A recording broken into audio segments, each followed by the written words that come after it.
Okay, you're signing up. You should be signing up for application process, not just a one-time submittal. They're going to help you through the whole process. So if you get rebuttal, you get returns, they should be helping you with everything until you pass. Okay, whether you go through the school or not, remember that. So anyway, I submitted it, and everything seemed like it was okay. I received the test date, went to the test date, passed the test date, and then it came back that, hey, we're not going to give you your license because of your background, right? Your background results came back. I'm like, what? This is like backwards, right? So I went through the motions, paid my application fee. I paid for the license. I paid for everything. I took the test, paid you everything. Now you're saying that I can't get my license? I already took the test and passed. They're like, no, you can't. We went through the department, took some time, and I allowed everything to go through. So the casework I was dealing with was pretty nice, but at the same time, I didn't have my license, and I was devastated.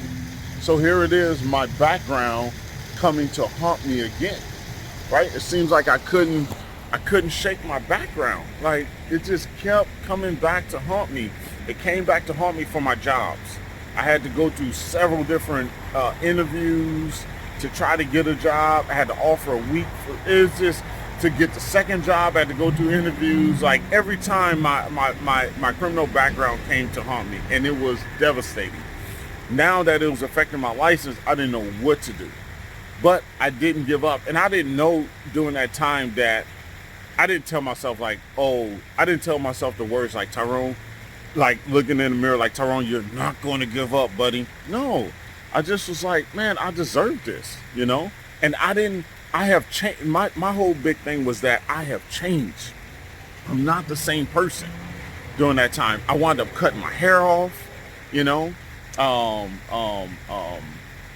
hopefully I can pull up a before and after picture. We'll see. But I cut my hair off. I was looking different. I was walking different, dressing different. I wasn't doing that gang banging stuff no more. So I was like, man, I need to get this. So I kept fighting and kept fighting. And then the lady, over time, the lady wound up telling me, by the way, I got this story too on here somewhere as a video. But the lady wound up telling me, hey, have the people that have known you from and speak about how much you have changed and how much you are a different person, and then have people that you have worked with write letters as well. So I think I got like, I don't know, and sometimes I say 12 letters, but it had to be more than that. It had to be like 24 letters, man, that I sent them from. I helped the Eagle Scouts build a lattice patio in Rancho Cucamonga. I helped the Emblem Club with different dinners and events, washing dishes. I helped the Elks Lodge, because my ex-mother-in-law used to be involved in that. I helped the city of DeWarty, the mayor, pass out, Christmas baskets, Thanksgiving baskets. Went over there and helped organize different things. I mean, it was just a array of things that I have participated in through the people that I have known or have offered just volunteer work, and they were able to write letters too. So the Eagle Scout wrote letters. Oh my gosh, the mayor of DeWarty wrote a letter, the city of DeWarty wrote a letter, my mother, my wife at the time, my mother-in-law at the time. I mean, I even had my little baby write a letter, scribble scrabble. And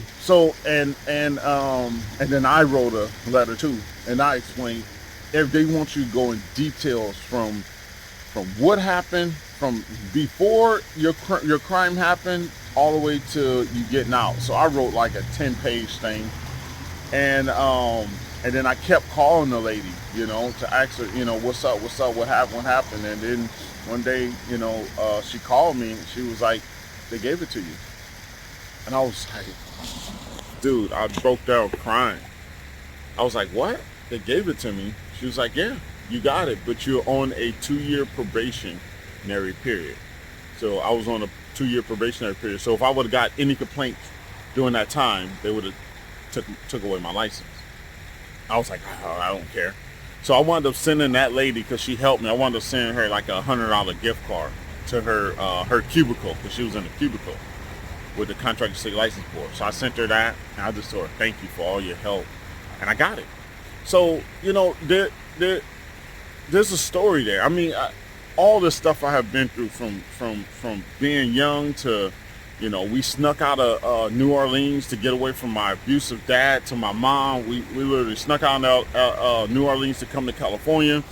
Come to California, started gang banging heavily, running away from home, and then wound up getting caught up, gang banging, going to jail at a young age at 13 or 14, then a year later, 14, then a year later at 15, to stand in jail for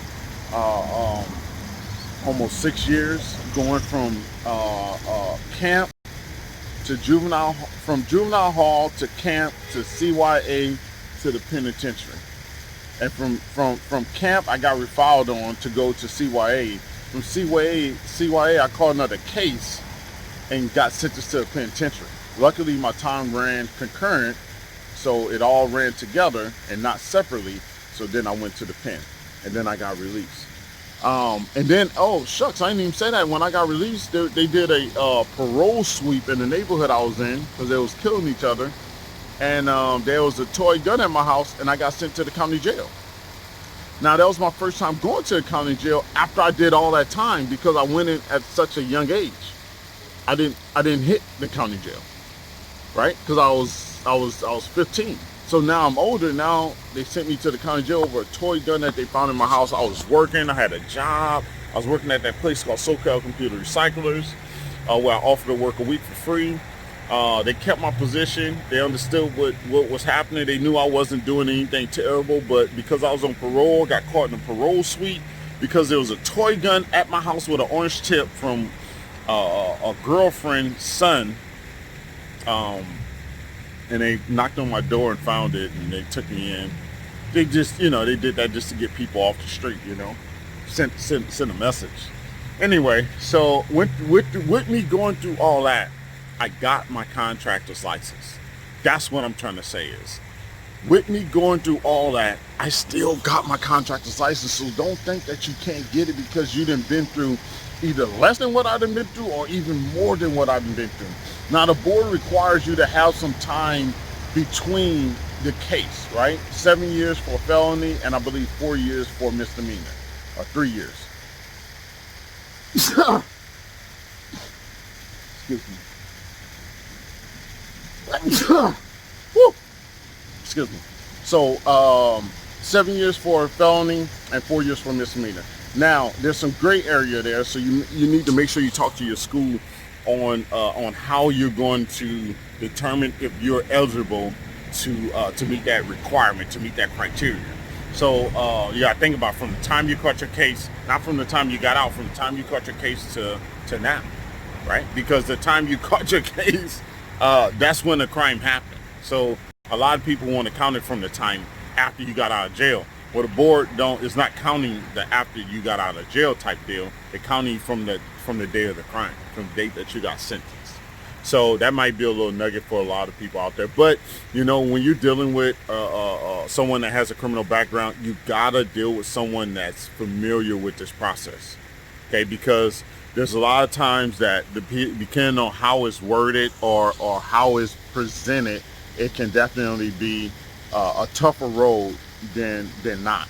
Okay, so you got to be careful on how you present that and the information that you give.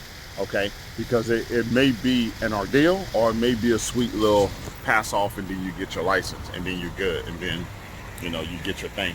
But some of us go through a lot more to get our license behind our criminal background. But I just want to tell you that even if you don't have a criminal background and you want to get your license, you could definitely do it. Like, don't let that stuff hold you back. It's crazy on the type of people that have gotten their license, and the type of people like myself that have gotten my license. I've done all this dirt and bad things and did all this time. And then there's people out there that haven't even done this, and they're still afraid to get their license for whatever reason. Come on now. You can go for it. You can give a shot at it. You can research on it and make sure you talk to the right people. See, that's the thing, you know. You don't talk to the right people. It's kind of like putting ourselves in a place where people don't value us, right? When you put yourself in a place where people don't value you, then you're dealing with people that don't understand your potential, that don't understand your full value, and you got to get out of those places. But at times we don't realize we're around people that don't know or don't appreciate or acknowledge our value. We don't know we're around those people because we don't even realize our value.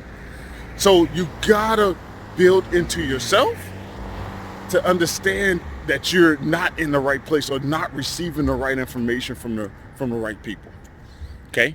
So search, dig, and really want this. And I'm gonna let you go with that. Just wanted to share that story with you one time. My construction entrepreneurs headed back home today. Remember, hustle hard, then hustle harder. Catch you on the next one. Like,